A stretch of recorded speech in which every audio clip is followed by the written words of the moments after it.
Welcome everybody to the Chess Lab. It has been a while, wasn't it? I mean, it has been a while, but I played the tournament, and so for that special occasion, I'm back. What do you know? Okay, so this is game number 1. I was playing with the black pieces, so let me flip this. The tournament just ended, by the way. I just was back home. In fact, it's relatively late in the evening. I have a new phone because the previous one broke, and so I don't know if this recording goes even if the screen turns black. Let's hope so. Otherwise, goodbye. So c4, e5. My opponent played the English. My opponent was rated around... that's a tough question. 1700? I don't know. So c4, e5, knight to c3, knight to f6, knight to f3, knight to c6. Did I really play knight c6? g3, bishop to b4. Yeah, I did. Queen to c2. The idea behind queen c2 is that if I take, they take back with a queen. I think. So short castle by my side, bishop to g2. So he's playing the English. The pawn is on c4. And the bishop is fianchettoed, so as you can see there is a lot of control over those light squares. And the queen may be an element of confluence of this control, to be honest. Not really, because that's the idea, but at the moment, statically speaking, he's just gonna castle, and I have no idea what I'm doing. But I have a good score in the English over the board. Online, not really, but over the board, tremendous.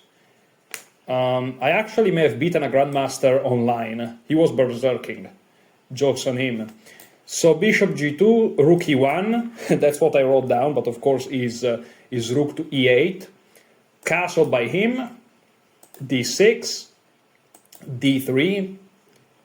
And now I took. There are some lines where they want to take like that. And so when he plays d3, I'm like, yeah, let's just take these. Also, once they play d3, they want to play bishop to g5, together with knight to d5, which attacks the pinned piece and the bishop. And this is, of course, extremely annoying. So let's take. I have a very nice game against a 2200 when I won in 18 moves, or 22 maybe. So in the English, I was playing black, he was playing white, and that's my best game ever. And it happened like years ago, which is not really like good for me, because if your best game is years ago, you're either an old dude, or that's not good. So bishop takes c3, b takes c3, very coherent with queen c2. I'm just kidding, of course. No, I mean, b takes c3 makes sense, he wants to open up this file. Usually in the English, the main idea is to play b4 though, but I don't know the English, so I may be wrong. So b takes c3 on move 9, bishop to e6. My idea is to perhaps do that, but most importantly I want to prevent d4. If he plays d4 now, you may say, whoa, he has a massive center, all that, but he just loses a pawn. And it's not only that, it's just my bishop now is good. I have a good bishop, I like that. I'll let this screen goes black and hopefully the record keeps going. Also, every once in a while I have to click this, because, you know, this camera is weird. Like the owner, so we are made for each other, I guess. That was weird. Bishop c4. Okay, this guy turned black. I'll reopen it. Yeah, the recording keeps going. The recording keeps going. We believe. We believe, like Pope Francis said, what matters is that you believe.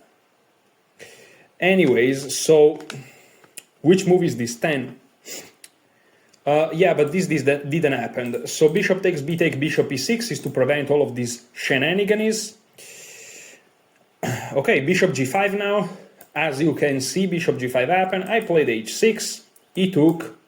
I don't think that's the most combative way white has. But again, I don't know. When I say I don't know, I'm not really joking. I really don't know. So knight d2, bishop back to d7. Of course, there are ideas of annoying moves. For example, if I play rook b8, takes, queen a4, technically is already a fork. I guess that black has a bunch of activity for it. I'm sure about that. Giving away the light square bishop with those light squares so weak is of course very dangerous. But in a world where you may have to play this, and you cannot really play this because this may soften up, you may see something like that. I don't know. Knight d2. Bishop d7 anyways I played. Rook a to b1. He wants to kind of exploit the fact that now he has an open b file. That's a semi-open b file, I should say. That's very, very good idea. Rook a to b8, trying to defend this pawn. Rook to b2. And here, okay, here he's about to play this. And then I'm in trouble. What do? If I push this pawn, there may be queen a5, which attacks 2 times this knight, and this knight doesn't have moves, because if it moves, then this bishop falls. I literally have no moves. There are no weird tactics, because it's just a pawn, and there's nothing.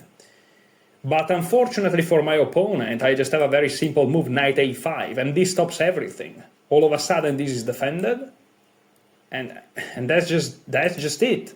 And the knight is actually quite good, because there are some ideas where he wants to push this pawn, and it just doesn't work. Rook f to b1 anyways, my opponent keeps trying, of course. b6. By the way, b6 also works against c5, not because of this, because the b pawn is pinned, very important to notice, but because of this. And that's just more than enough. That's just more than enough. If you push here, takes, it's over, completely over. Not that it's over now for my opponent, of course, it's just his main active ideas don't work, which is very, very important. So he played knight to b3, threatening knight takes, because again, if I take, then this falls. But okay, here I play bishop a4, saying if you take, I take your queen. I don't know about bishop a4. I was kind of regretting it as soon as I played it, but my opponent ended up doing queen d2. I went knight to c6. Here I was really scared. I saw many tactics. I'm not going to mention them for 2 reasons. They were probably ghosts, and I don't remember them. So knight c6, d3, I guess e3, because d3 was already played. So as you can see, 7 years into chess, probably almost 8, 7. Yeah, 7, 2017. And I still don't know coordinates, man. I don't know what to tell you. So rook b to d8 now, trying to, my rooks are now centralized, and if you ever push one of those pawns, I may just open up one of those 2 files, and I believe it's in my favor here. He plays queen to e2, trying to... I'm not really sure. By the way, this is defended, if you're wondering. I miss things, but this is, sometimes I have to justify why I am 1929 FIDE. I don't even know it myself why, but I cannot just hang pieces. It's like you can't. It's illegal, but in a universal sense, I literally can't. So okay, here knight to e7. I'm trying to play bishop c6 to trade this light square bishop. Knight to d2, my opponent realizes that this knight is not necessarily the most active piece anymore here, because he's completely restricted in his movements, and again, pushing in the center just helps me open up things in my favor. Bishop back to c6 as explained, bishop takes c6, knight takes c6. And here, my opponent played knight to e4, which I guess is interesting. I was expecting a queen to f3. That's a fork. I can, of course, try to defend my knight this way, but then my structure gets completely destroyed for apparently no reasons. So here I would have taken and then push.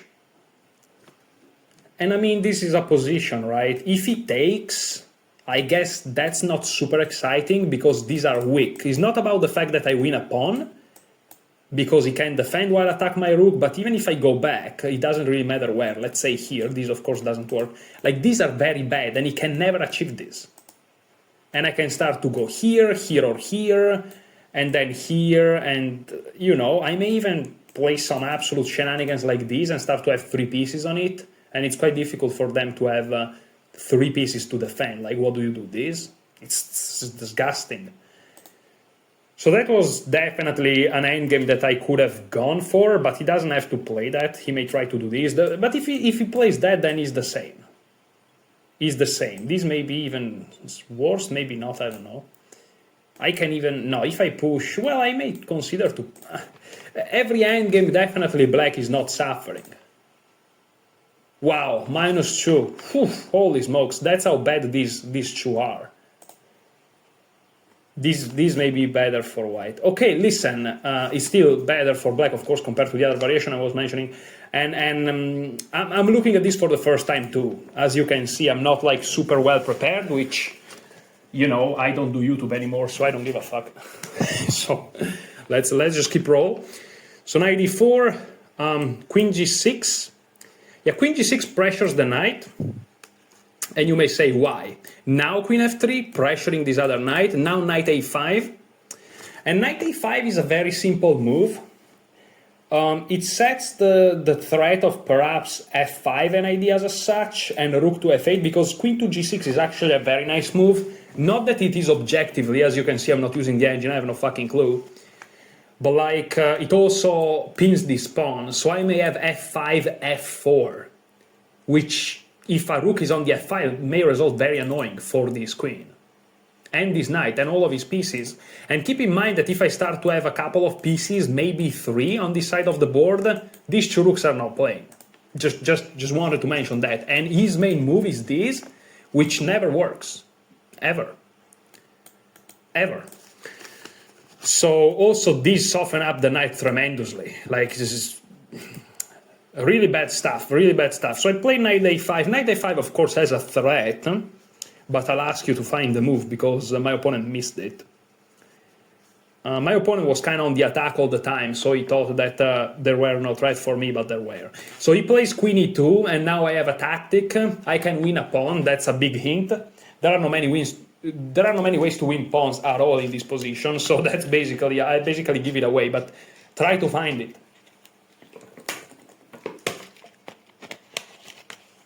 I don't even know if it works objectively, but let's see if the engine agrees. The move I played is this. Of course, this pawn is overworked, and I just want to win a pawn and mess up his pawn structure, maybe more importantly.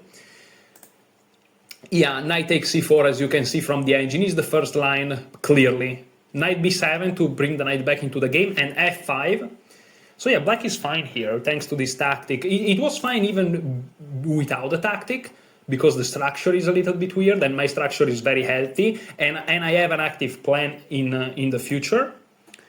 But okay, here I just win tactically. Knight takes c4. Of course, if he takes is not just about the pawn, because sometimes you win, you lose a pawn, but there is a massive counterplay, of course, as you guys know. You guys play chess, so you know this is true.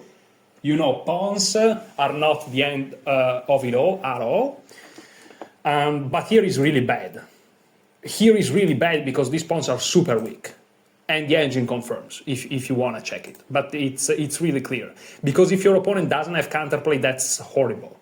He may try to play f3, okay, but I just go back in a multitude of ways, really. So that would have been really bad. So he missed it. Knight takes c4, of course, was missed.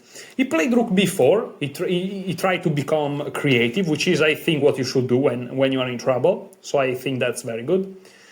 And here, I considered d5, but then he takes, I take, and then there may be b5. Complicating things for what? So I just moved the knight back. I said, thank you very much for being up a pawn. But here, you see the trick. The position is not so easy. It may be in this specific circumstance, because again, d4 is impossible. But like, now I'm up a pawn, but if you look at the position, and I tell you, okay, look at the position for like 3 seconds, or 2 seconds, or even 5 or 10, unless you are a very, very strong player, you will say it's equal. Like, I'm up a pawn, but now his pawn structure is fixed.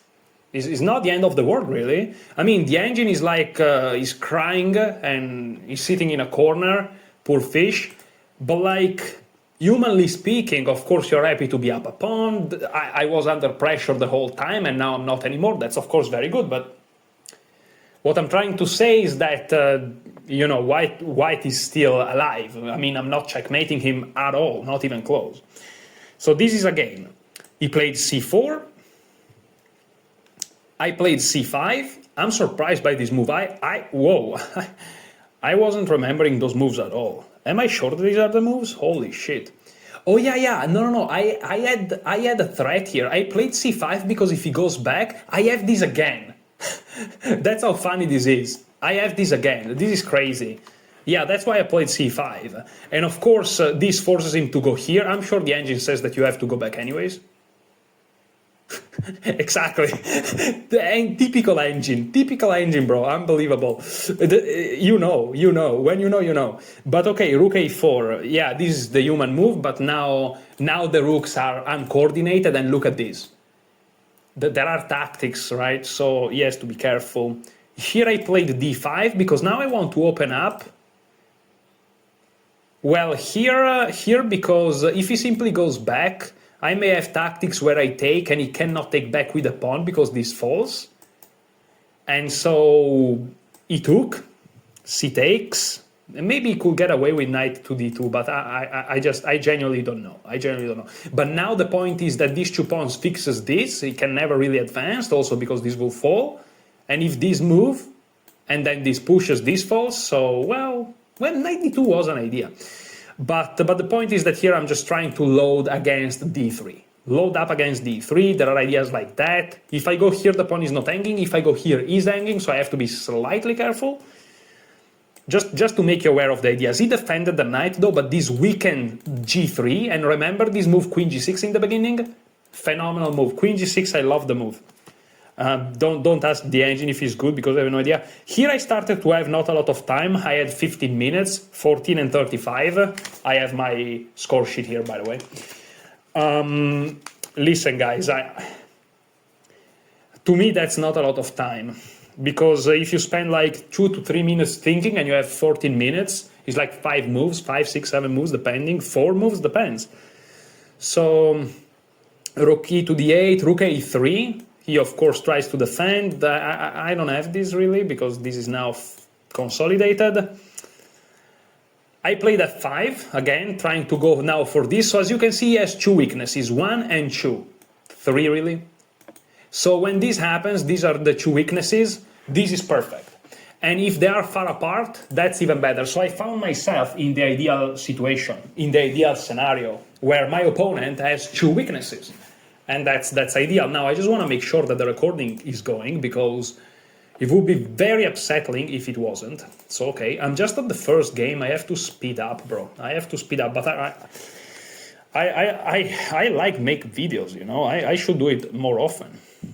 Knight f2, knight c6, defends the pawn. Rook to c3. It's a move. He's not really eyeing the knight x-rays. I mean, he's doing it, but the knight is defended. So there are not even tactics, really, but I can just take first here, even if they were. So it's not really a big deal. And here I played rook d6, and you may ask, which one? Well, that's a good question. I didn't, I didn't specify that. I guess this one here, because if I play this one, it's a little bit cramped. So yeah, it's probably this, rook 5 to d6. He played a3. a3 is placed so that I don't play knight b4. By the way, there are some tactics here involving a5, takes, take with check, and only then take back. So I can actually play a5 here. I wanted to play it, but of course it would have just not fall for it. And then I have a weakness I have to take care of long term, and since I'm never gonna play, if he played a4, then I would have played maybe a5 with the idea knight b4. But here it just doesn't make sense. If he plays a4, I can always play it so that he doesn't get a5, which may be annoying if the knight moves, right? But okay, a3, knight e7. Here we go, the knight moves. And here I have many ideas. I'm not gonna sit here. He played rook b3, and when this happened, like these 2 rooks are attacking on a lovely semi-open file, and these 2 rooks are just completely cramped on a rank, on the 3rd rank. Just stuck defending. You have to understand that, let's say, dream scenario. This is chess lesson right there. Dream scenario. My opponent manages to play d4, and we exchange everything. Then what are his rook doing? I can always infiltrate, right? And these 2 rooks are just completely misplaced, and he just loses. He crumbles. He collapses. Death, right? So. Yeah, very not harmonious situation right there. Very, very disharmonious. but he found himself in that situation. King h7. There were tactics where maybe he can enter here with check after I take everything here. So I'm like, let's just play king h7. Also, I didn't have a lot of time. Also, it frees the square for the knight. It may be the best move. If it is, it's not even up there. Let me check 5. How can I do this here? 5 lines. Come on, I want to see the king h8. Here we go. Oh, but I play king h7. So it's -3, around -3. I want to see after king h7. Okay. Maybe it's not such a genius move as I thought, but you know, what matters is that it makes sense. What matters is that it's logical and it has a meaning to you. And it had a meaning to me. So I'm able to justify it verbally at least. He played king f1, and now I play queen h5. So as you can see, I keep myself extremely annoying. He played king back to g2, but now my queen is a little bit more active. He's already pressuring this pawn. And here I play knight d5. Brutal. Attacking this rook. Rook back to c2. Yeah, he has to save it. And now, what the fuck did I play? Wait, sorry guys. Queen c5, I was fucking drunk. Oh no, he's a g. This move is a g, well, of course it is. But I actually wrote it correctly. I can't read now. You know, if I can't write, I can't read.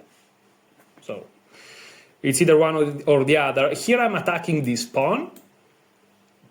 And the problem is I'm attacking that square too. Like if he pushes it, check, it's a fork. With check. So he has to defend, he has to. Knight d1. And here I play f4. And as you can see, the fact that the queen is on the g file, all of a sudden makes this impossible. And if he takes here, it's a fork. Beautiful. This is pinned. Of course he didn't took. That would have been nice. He would have ended the game immediately. I had to take the last train of the day. It was horrible. He played king to f2. He tried to escape. And here I play rook g6, which is another reason actually why I played the rook back, because I saw the opportunity to go to the king side. I'm talking about here. I mean, it's not that I calculated all of that. I would be Magnus Carlsen, right? But it's like, I mean, if you ever move the queen somewhere, you know, that the rook may join too is... I mean, what is this rook doing here? No mobility. Like, if the rook is here, it has 1, 2, 3, 4 legal moves. Once the rook is here, it has 1, 2, 3, 4, 5, 6 legal moves. 2 more. From 4 is like plus 50% of mobility. So you increase this rook mobility of 50%. This move is huge. This move is absolutely fucking huge. That's why I said I don't think it's this rook. It would be retarded. I mean, I can play retard moves. Oh, I play retard moves in my life. Oh, you should have seen really, but not now, luckily. So, okay, play d takes f4 now, because once I take, there is no fork. I consider actually taking with a knight, and if he takes, there may be mate. But if you take with a knight, the queen simply moves, and his position doesn't quite collapse immediately. I'm sure it's possible. Yeah, look at that. It's the second, it wins anyways. It's a lot of pressure. But yeah, he takes f4, just makes the position completely crumbles. So he takes f4. Where are we? g4. I saw that. But now there is h5. So I'm really throwing everything at him. And notice that the fact that these three pieces are completely discoordinated, and on this side of the board, on the queen side, especially the rooks, let me use, okay, the red. I wanted to use the blue, but whatever. And even these pieces are here on the king side, in the center. So on the queen side, let's try to find orange. Ooh, I'm the best. On the king side, there is just my 2 pieces against this lonely king. Red, yes. It's completely over. It's completely over. Like, you cannot survive this. And it's not that I was necessarily calculating everything like to the dot, even though I saw that if he takes there are mates and all these ideas. Of course I saw that, check here, check, rook here. I saw my ideas, don't worry about it. The knight can, there are ideas. But like, it's clear that this position is absolutely crumbling. So h5, and when you are in the game, you're still, you know, maybe I missed something, but nah. h3 I saw, but here there is this check, and it's just completely over, because this wins this pawn, and it wins everything. So queen h4 check, king to g1. The problem is, if he goes here defending the pawn, I have this, and then he has to go here or here, I take, and everything just collapses. Here I take, queen takes h3. If he takes here, I call the arbiter. Online, he cannot take here, as you can see, but over the board you can. It's just, you call the arbiter and the game ends. So 43, let me click this. Unfortunately, I have PTSD, then I go recording hours and then you don't see me, which is just sad. So I may have to do a part 1 of this video, because this is going to be super long. So queen takes h3, queen g2, and here I can get away with h takes g4, which is just, it's just so bad. If he does nothing here, I take and push. So he took, queen takes h3 check, g takes h3 with check too. This kind of forces his king in a very bad spot. If he could play this, I'm still winning probably, right? Because I have better pieces. I'm up a pawn. I'm probably up more than a pawn. I'm up 2 pawns, and this is weak, and this is weak, and this is weak. Holy smokes, they're all weak. And his rooks are terrible. So I'm winning even if he has this, and I have to do this. I'm probably winning anyways. But this way is just completely over. King to h2. Knight e7. Oh yeah, knight e7. Yeah, because here I want to do that if he takes, and this is checkmate. So I'm just clearing the square for the rook. So knight e7, knight f2. Also, I have this light in my face, because otherwise you cannot see my face. Of course, you're here for my face, guys. That may have been one of my worst jokes. So knight to f2, rook g3. What? Oh yeah, rook g3. Rook g3, trying to hold everything. And here my opponent found a very nice move, knight e4. And you may say, why is this a nice move? This is retarded. It relinquishes the defense of this pawn, and you can just win this pawn now. And you keep all the pawns, and now you have a 3 against 0. Yeah, but he's not stupid. Like, that's a trap. You will be stupid if you take, because there is this. And all of a sudden I lose. Maybe I don't lose because his position is that bad. But, yeah, now he's better, of course. Not losing, but he's clearly on the driver's seat now. So there's always possibilities for mistakes. Luckily, I saw it. And so after 47, rook knight f2, I played rook back. Oh my goodness, what's wrong with me? So rook g3, okay, knight e4, sorry. Yeah, I played back rook back to g6. And I think that if he went back, yeah, that would have been the same position. He should have gone back and tried to repeat the position. I mean, like, if you're him, you do that. And I have to invent something, but there were variations I didn't like you take and... Okay, maybe he's losing anyways, yeah. But like, you try to repeat. Instead, instead of repeating, again, he just took. Yeah, unfortunately, I pressed the space bar, so you see that there is a mate in 4, but like, now it's clear. Like, this is over. Rook d5, and that's it. This is mate, and this is unstoppable. He played king h4, he played king h6, which is a nice final move. There's nothing he can do. Nothing.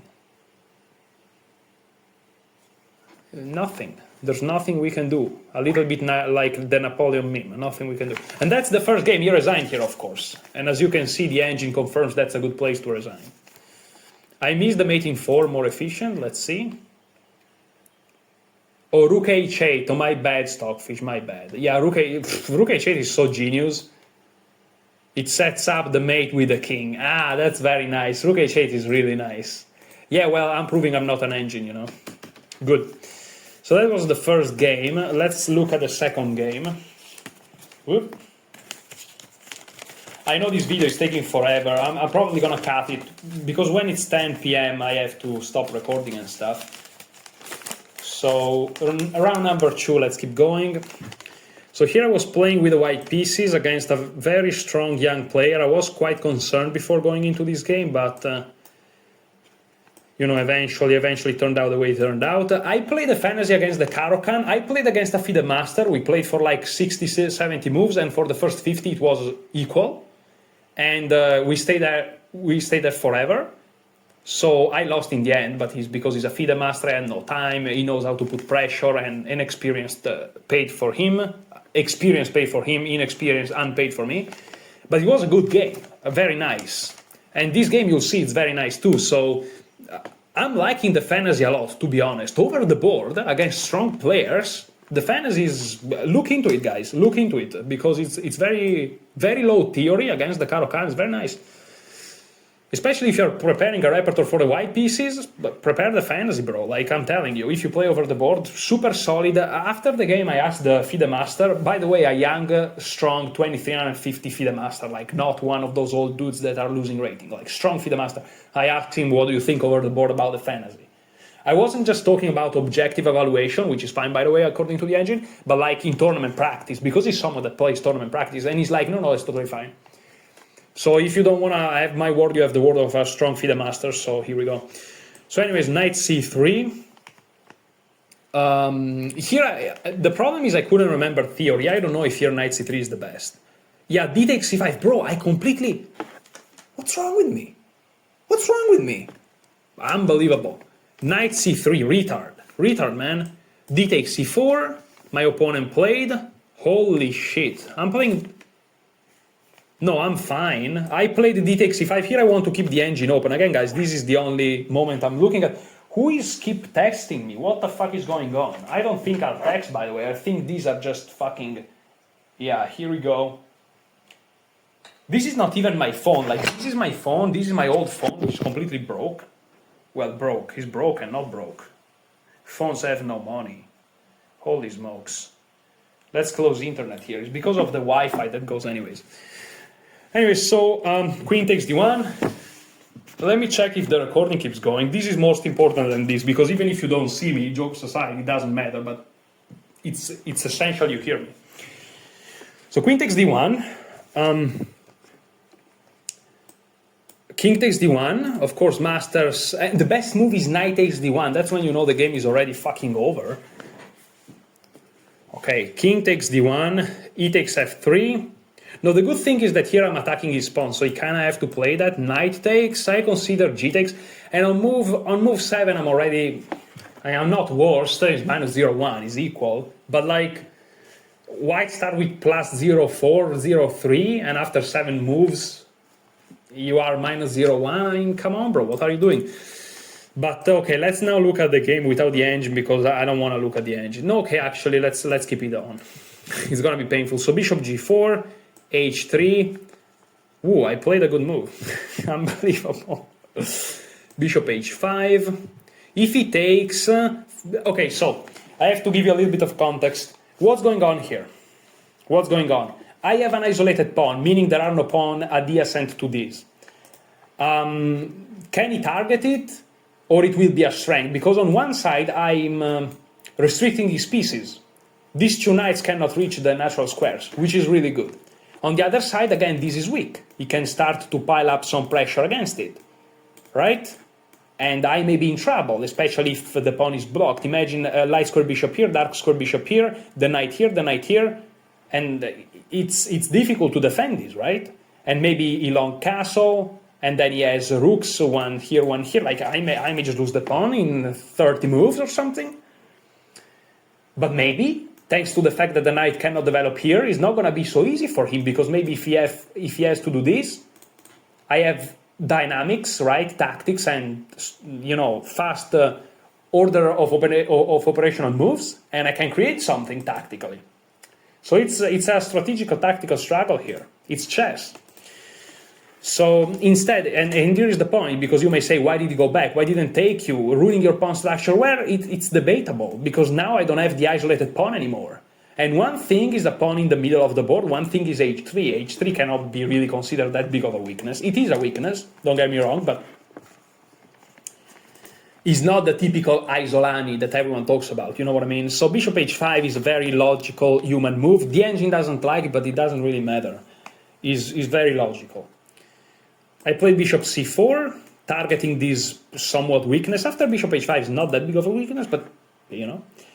So bishop c4, bishop e7. Bishop e7 is a move that, yeah, I'm looking at the engine because maybe I say something ridiculous, but I don't really like it. Here you really want this knight out. So bishop e7, I think bishop e7 is made, I thought about it, I think it's made so that after g4, bishop g6, there is no knight h4, but I'm not even trying to go for it.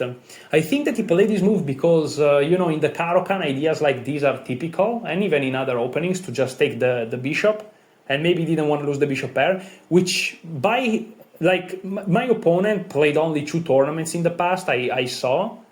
Very good, he won like hundreds of points, so very, very strong uprising player, very young, so phenomenal. But I think that he's in a stage where, you know, maybe he confuses a little bit ideas and stuff. Here, this bishop e7 to prevent g4, knight h4 is an inferior idea to prioritize development. You know, it's a very, how would a strong player call it? Artificial, is very artificial. More natural is to just prioritize development, even at the cost of having trouble with this bishop. And of course I understand that after knight e7 you cannot play knight g6 right away, because you just get taken. But still, knight e7 was just much more of a natural move, in my opinion. And I mean, the engine seems to agree. So, yeah. Knight d7 or knight e7, as you can see, developing moves are essential. Or bishop takes f3, which again gets rid of the problem in the first place. But once I play h3, bishop h5 is very difficult for a human to just accept the mistake and just take. And you may say, so it was a mistake to play bishop h5. As you can see, I'm thinking this at the moment. I haven't thought about it before. We didn't analyze after the game. He was pissed, which I totally understand. I would be pissed too. I cannot spoil the game now, but it gives context. So, bishop h5. Yeah, so it's better to take, not because of the structural thing, you see, but because you have to think about development. Priority for black here is development. And so you want to do this, but if you do this, then the bishop here gets trapped. And so eventually you have to play this, you see? So it's not about structural things, bishop pair.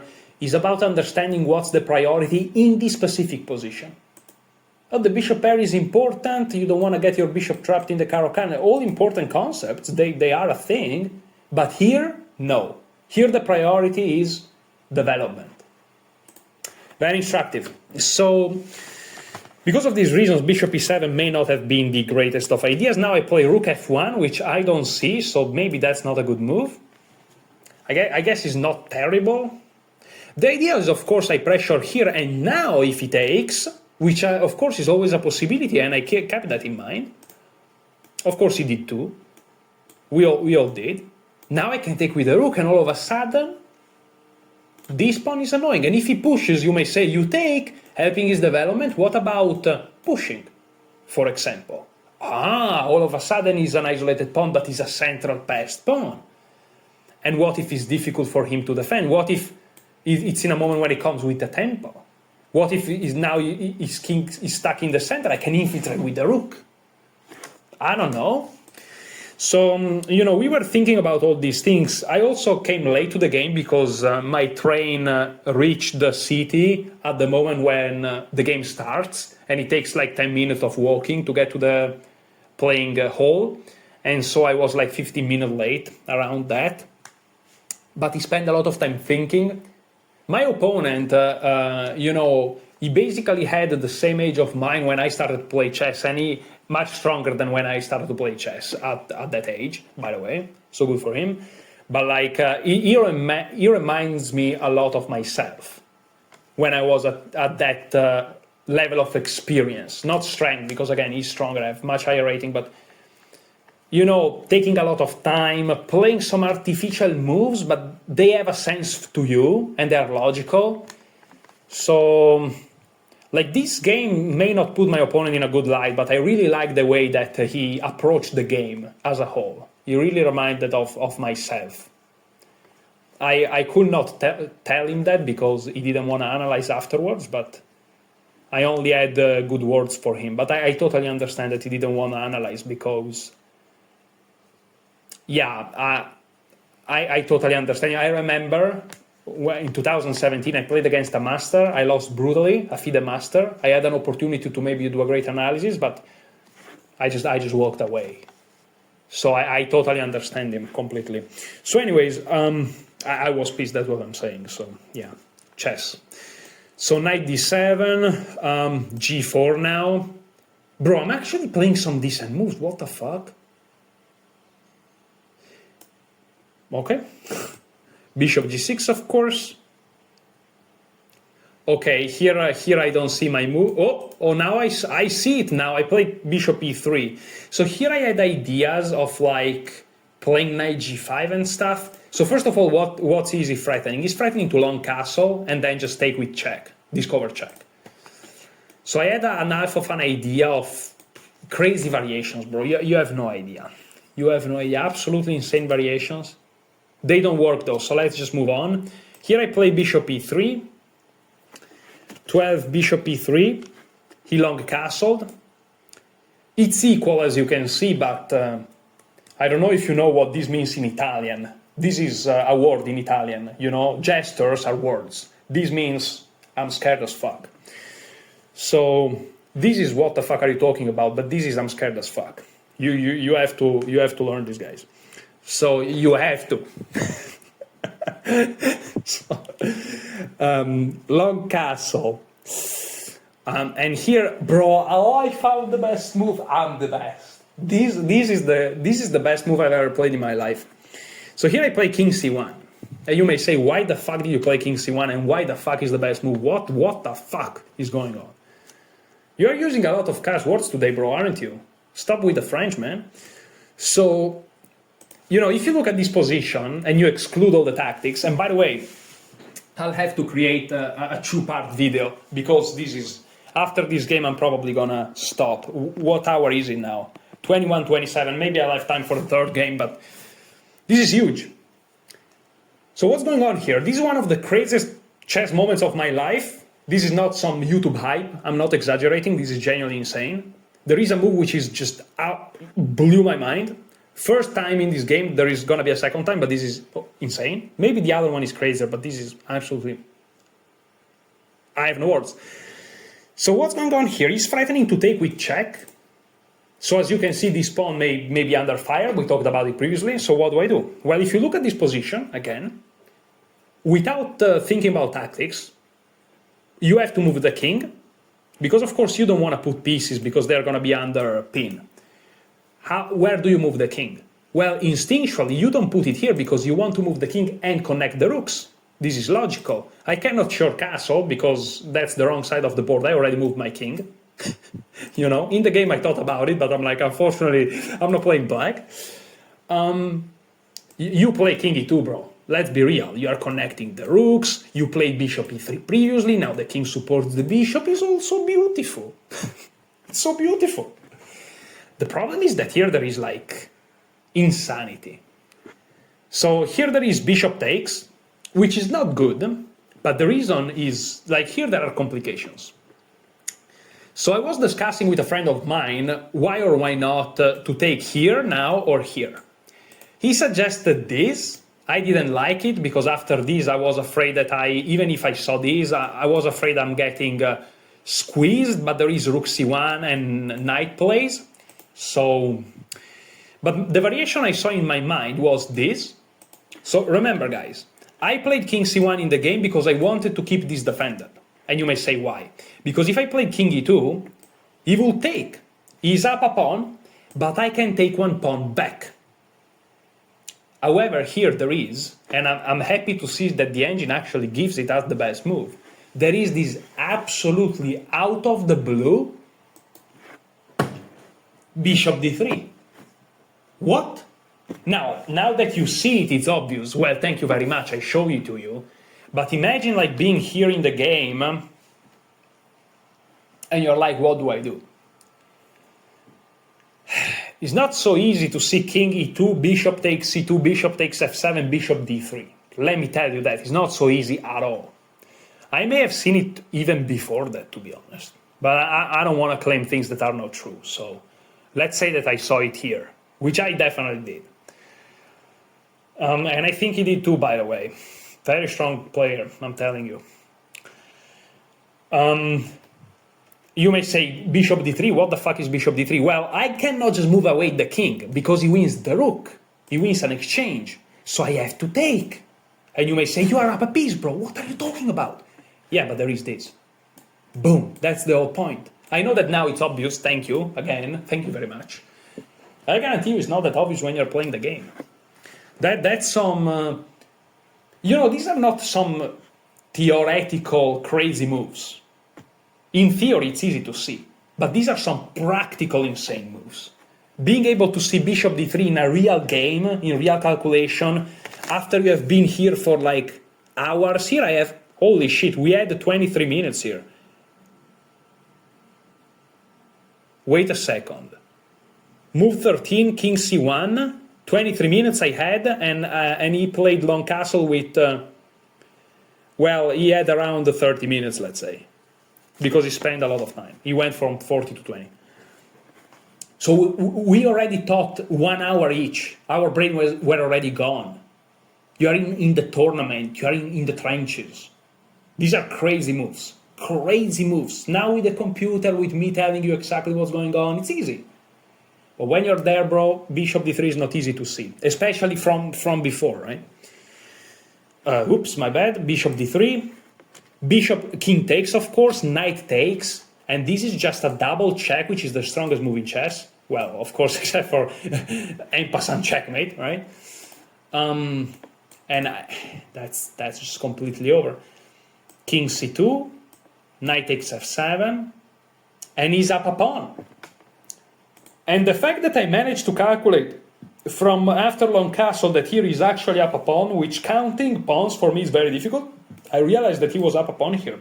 I'm very proud of myself. So of course the engine doesn't give a fuck, because the engine is like, yes, you're good, you're improving, but you still struggle to evaluate the position positionally after a long sequence. Now I managed to correctly count the pawns, which is an improvement from like previous years. But still seeing it very clear in my mind, understanding the positional implications of it, is still a place where I have to get. And it's gonna be cool when I get there, but still a lot of work to do. A lot of work to do there. But, that's why we play chess. And here the engine is claiming these 3 pieces are jokes. This rook is asleep, as rooks are always asleep in a corner. As you know, if you remember my commentary videos from like ages ago. I may come back making some videos every once in a while, I don't know. But if I do it, I just do it for fun. And the engine is like, okay, you're down a pawn, but these pieces are trash, rook a to e1, and look at your pieces beautifully placed, and for some reason rook d7 may be the best move on low depth. And you just have all the pieces active, this pawn falls in the end of everything. I actually saw this, but for some reason the knight was like somewhere else, and he could play this because the knight was here, and I didn't have bishop check anymore. Crazy things, bro. When you are there, you see many things. You have to see them. But okay, because of all of these absolutely crazy reasons, I play king c1, which, funnily enough, in the end of the day, is the best move according to the engine. So you know what? I'll take it. I'm not sure I play king c1 for the same reason the engine will play king c1, but I'll take it. you have to.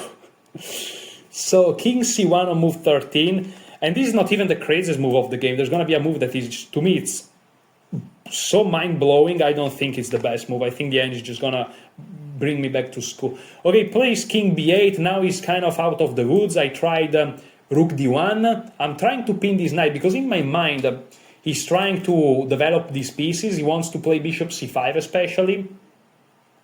because this is a development move that comes with tempo. So I'm like rook d1, here if you play bishop to c5, of course you lose, because this knight is pinned to the rook all of a sudden. So that was my idea, very primitive, but again, when you're playing for hours and you start to be low on time, your opponent starts to be low on time, and he thought for a lot, and you did thought for a lot too. I messed up the grammar there, but it doesn't matter. Playing a move like rook d1 may be very annoying, practically speaking. And it's not bad either. It's not bad either. I mean, it may not be the best, but it's not terrible. So rook d1, knight b6. Knight b6, of course, solves everything. He played it, I saw it, he saw it. It's just, he solves everything. No, I didn't play bishop back to d3. I played bishop back to b3. Because now this pawn is defended and I may run away with my king. Which it happened in the end. Rook takes d1 with check. Here I take. By the way, instructive moment. After knight b6, you may say, why don't you take this rook first? And then you move the bishop. Because again, remember what he wants to do. This is not good for his knight. This is not good. Not because I take, guys. Not because I take. There are so many things to talk about in this game. Knight h6 is not bad because I take. It's because I do nothing. And you may say, well, but he got this knight out. Yes, but where is the knight going, bro? That's the issue.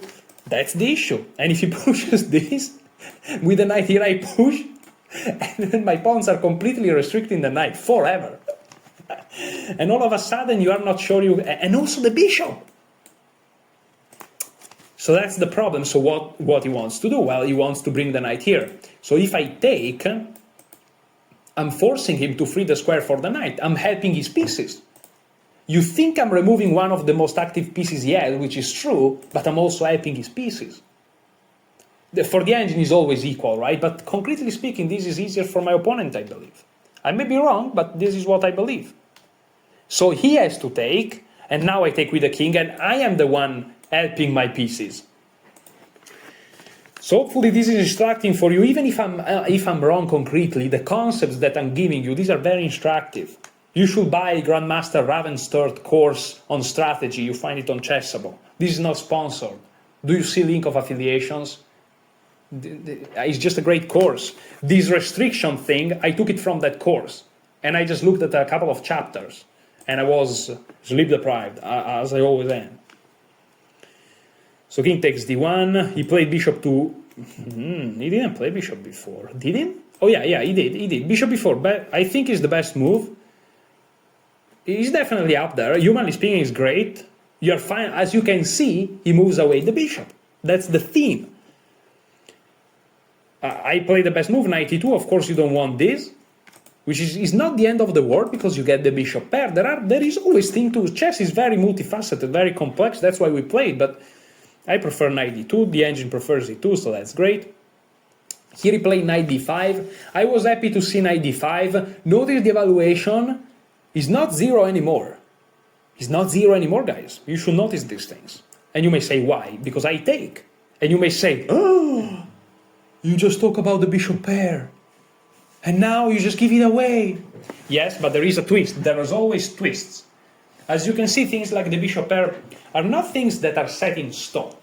But after he takes back, what's the problem for him that he didn't have before? Think about that. He's strategical, he's not tactical. So this is not a puzzle. Find the best move. No, is what is wrong now in his position? What's the big weakness in his position now? Think about it.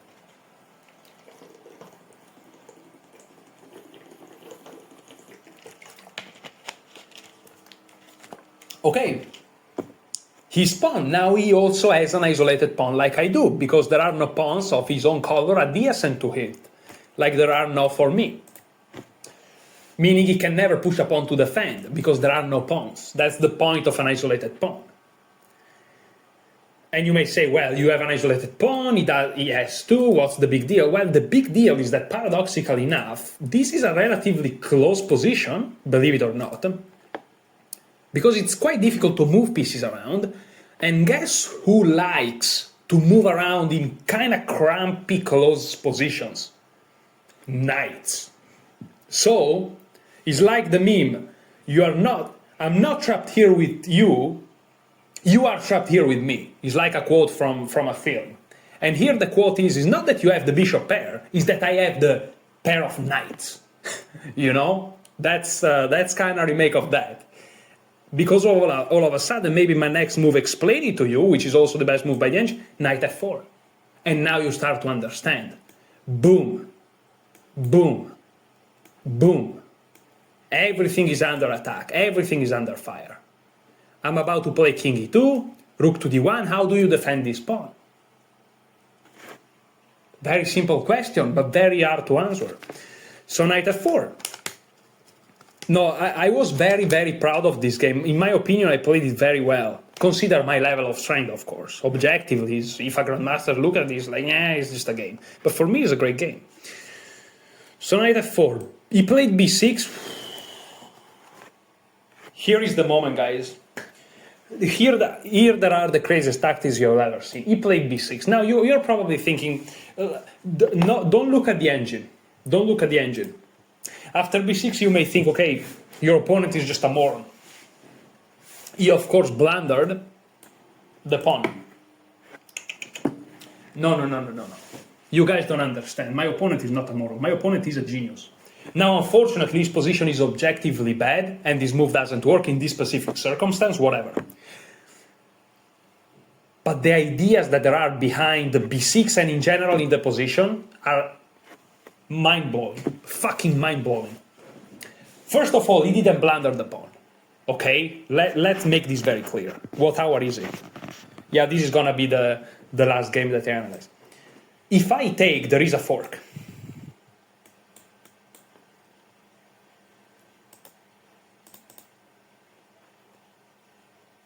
Knight b4. Oh, yeah. No. Of course. Here it doesn't work. There is a fork, but that's the idea. If he plays... So, we said, I win a pawn, and if he does that, he's a fork, but I can take the bishop. Yeah, no. I forgot about it right now, but yeah. I saw it during the game, it's clear. That's why here, he has the possibility of forking me, but he doesn't have to do it immediately. He can play an intermezzo, an intermediate move, an in-between move. It's a genius move. It's not an intermediate move in the sense intermediate, you know. He can save the bishop. If he saves the bishop, then he can play the fork. And you may say, yes, but a move like bishop f8 is terrible because he doesn't win a tempo, right? And then he can play that. You're right, he doesn't win a tempo. So how do you win a tempo? I don't know if this is right. I haven't checked with the engine, it's probably trash. Because of a move that my friend suggested me when we were analyzing together after the game. I'm not sure. Maybe he's wrong too. I don't think so though. And if I take... First of all, he's threatening this. He's huge. I cannot just lose this pawn. If I take, he has the fork, and the difference is my pawn structure is absolute dog shit.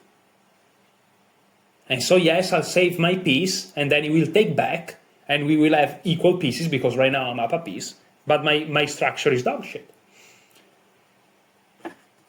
And not only that,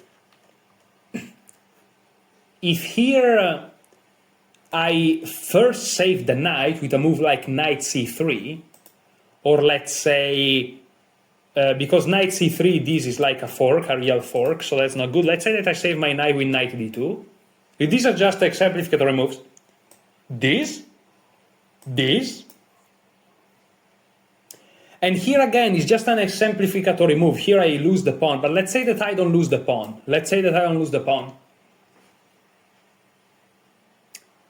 That's why he played b6. Because he didn't want pressure on the pawn.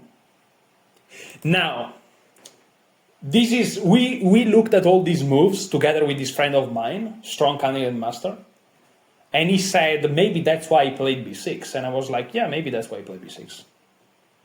I don't know. I would have loved to analyze with him. I totally understand it, but I would have loved to analyze with him. Great game. But yeah, b6 is, bro. If he did it because of that, and again, it doesn't work tactically, but it doesn't matter. He saw all the ideas. I saw them too. This is insane. Now let's check with the engine why we are all morons. But we're not morons. We're great players, for God's sake. It's just that we are humans, and so we are not perfect. The engine is perfect. It's not perfect, even the engine, but you know what I mean. Clinical. We are not always clinical. We collapse under pressure and all that. The engine doesn't collapse under pressure.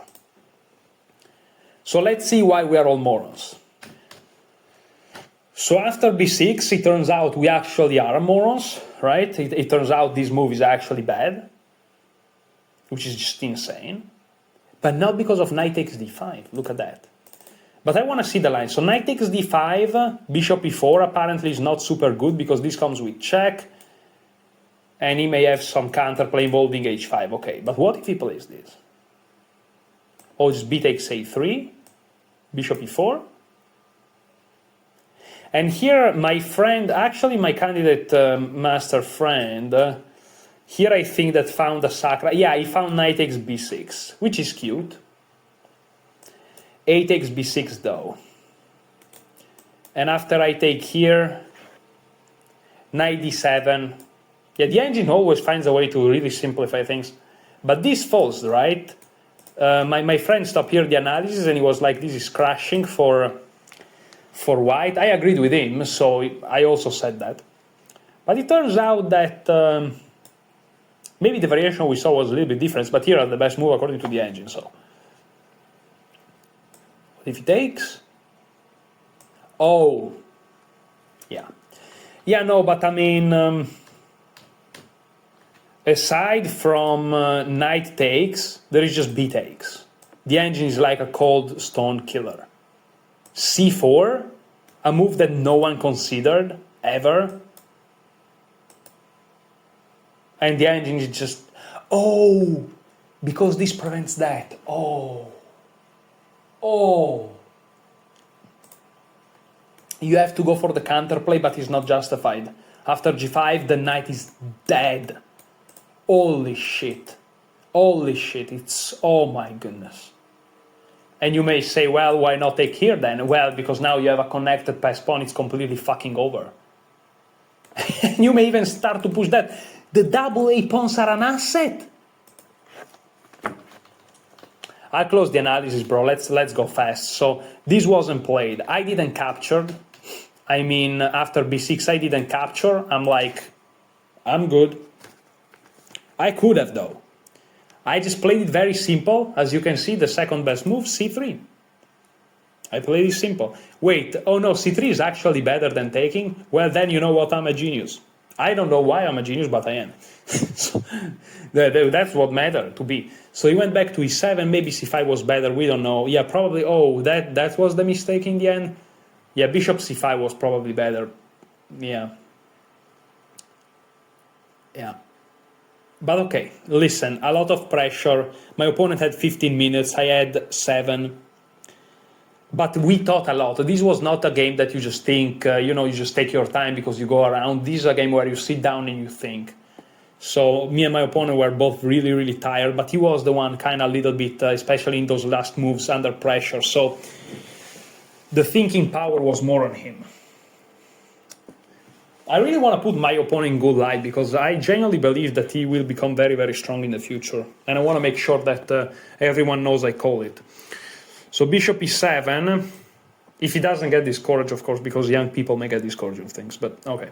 King e2, if he doesn't, I believe a lot of him. So king to e2, and here what happens?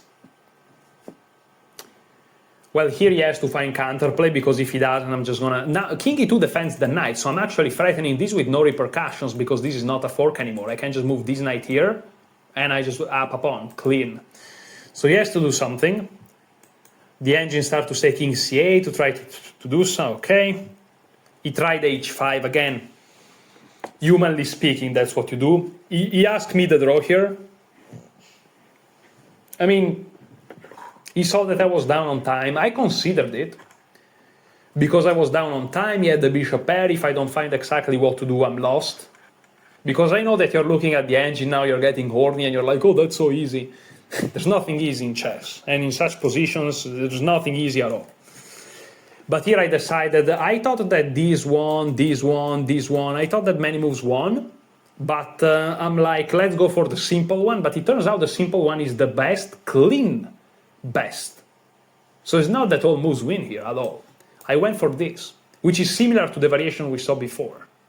He has to take, because if he takes here, winning a tempo, he doesn't win a tempo, I just win his rook.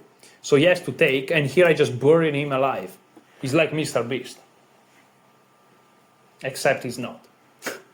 So g5, and the point is that this knight is completely dominated. Again, big shout out to the Grandmaster Raven's third course.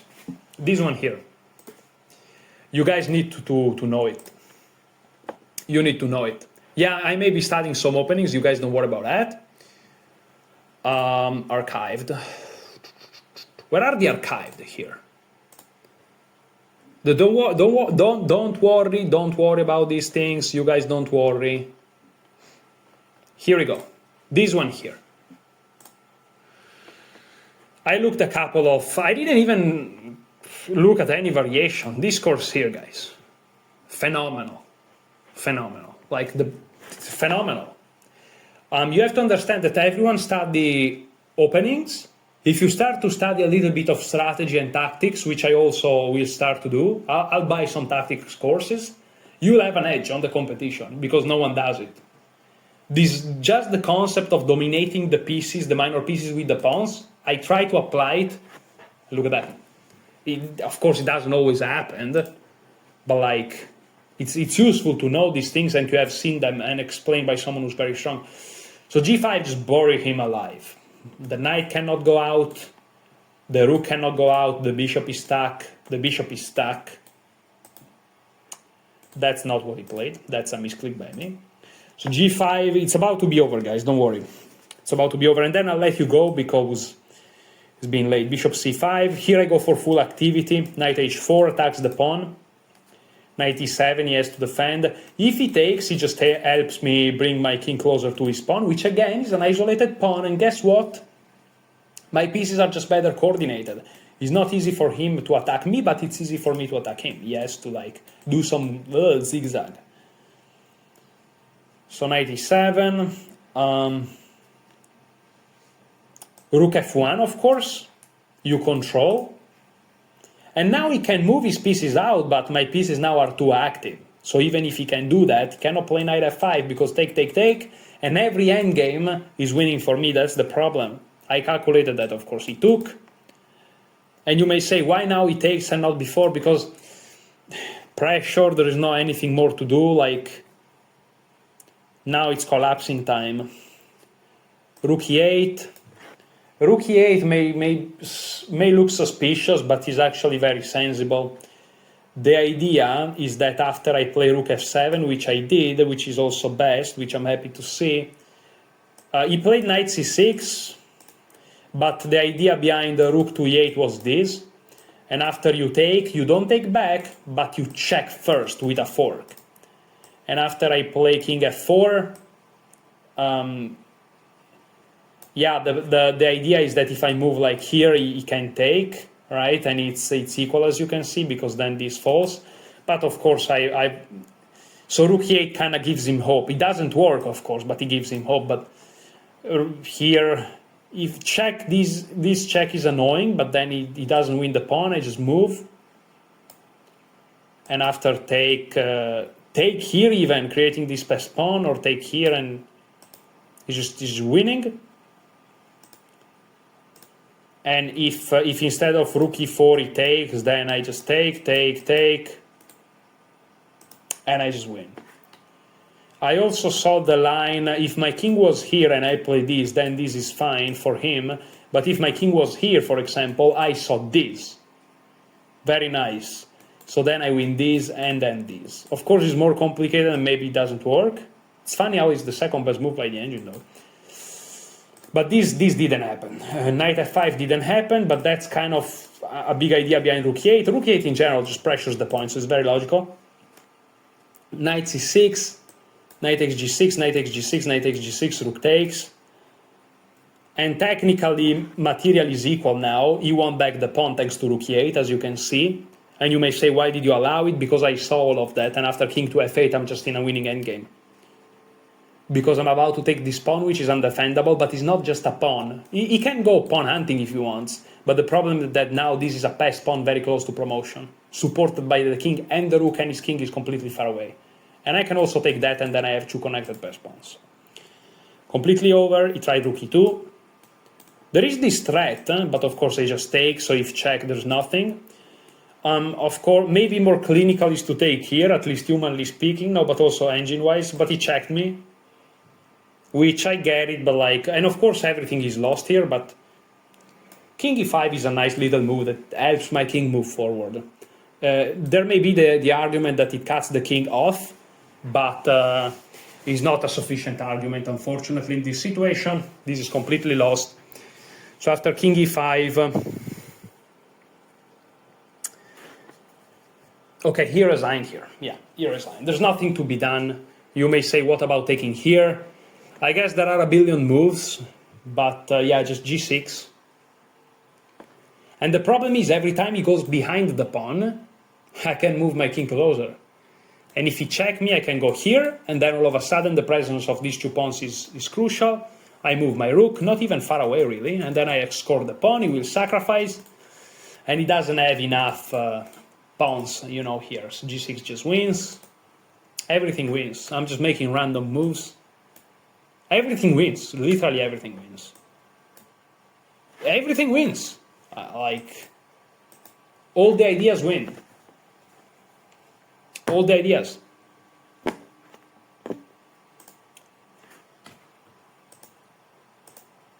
Okay, this doesn't. I really was trying to put myself in the worst spot possible. Eventually I succeeded in it. And that was the game. So 2 out of 2. Don't worry guys, I'm gonna lose games in this tournament, but this is gonna be part 2.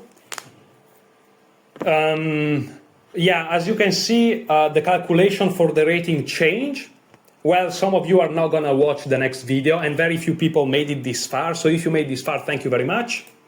The calculation for the whole tournament, not just the first 2 rounds, the whole tournament, I lost the 3rd game. Spoiler, but if you made it so far, it's fine. I lost the 3rd game. I drew the 4th game this morning against a much lower rated opponent, so -7. But I won the last round, so in total, plus 2.6 FIDE rating points. I'm 1929, I'm probably gonna be around 1930, 31, 32 maybe even, but it doesn't matter. What matters is that I didn't lose points. You know, tough tournament, my goal was to not lose a bunch of points. I ended up gaining maybe a couple, maybe not, but even if I lost a couple, it's not the end of the world. I made some very nice games, as you saw from this game here. So thank you so much for watching. Enjoy your chess.